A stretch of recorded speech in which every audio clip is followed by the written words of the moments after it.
Nous nous trouvons dans la citerne d'époque romaine de la Monédière, à Bessan. Deux sondages ont été réalisés à l'intérieur de cette construction, de façon à aller chercher le fond, et donc de pouvoir mesurer la hauteur totale de la citerne, et donc sa contenance. Donc vous avez une élévation en bloc de basalte noyé dans du mortier de chaux. Le fond est revêtu donc d'un béton de tuileau hydraulique totalement étanche qui a été coulé probablement sur un lit de galets ou de blocs de basalte, avec probablement ici un quart de rond pour l'étanchéité.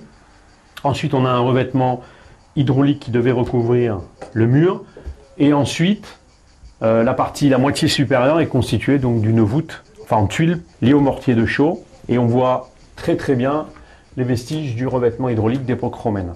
Cet ouvrage y pose un certain nombre de problèmes, parce que évidemment il y a des remaniements. Cette citerne elle est là depuis probablement, on va dire, presque un peu moins de 2000 ans.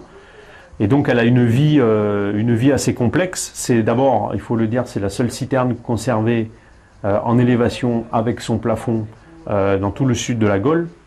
Il y a très peu d'exemplaires de citernes intégralement conservées. Il y en a en Italie, en Espagne, mais donc ça c'est ce qu'on appelle un unicum, c'est vraiment exceptionnel.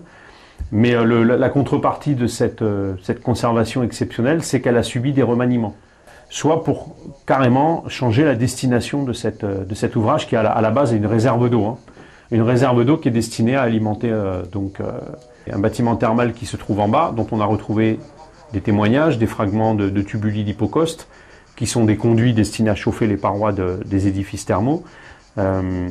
Mais elle pose un certain nombre de questions. Elle alimentait donc ces thermes, mais pour le moment on ne sait pas par quel dispositif. Comment était-elle alimentée? On n'arrive pas à le déterminer. Les sondages qu'on a fait autour montrent qu'il n'y a pas de bâtiments qui sont accolés à cette citerne. On aurait pu penser qu'autour de cette citerne se développaient des constructions d'époque romaine, dont les toitures, par un système de gouttières, donc envoyaient l'eau vers cette citerne, et en particulier vers cet orifice ici qui a été bouché postérieurement, on le voit très bien, on voit qu'il y a une interruption dans la voûte. Ici. Donc on ne sait pas comment elle a été alimentée, on ne sait pas par quel dispositif elle alimentait le site d'époque romaine qui se trouve en contrebas. Donc autant de questions qu'il faudra aborder. Bon, il y a eu des modifications apportées aux deux extrémités est et ouest, si bien qu'on va pouvoir reconstituer son histoire. L'enduit d'étanchéité qui se trouve à la surface du toit de la citerne pourrait être médiéval, voire moderne. On sait qu'il y a une occupation qui est probablement médiévale sur ce site, qui a peut-être un rapport avec le château de Saint-Laurent de Touroul, qui n'est pas très très loin.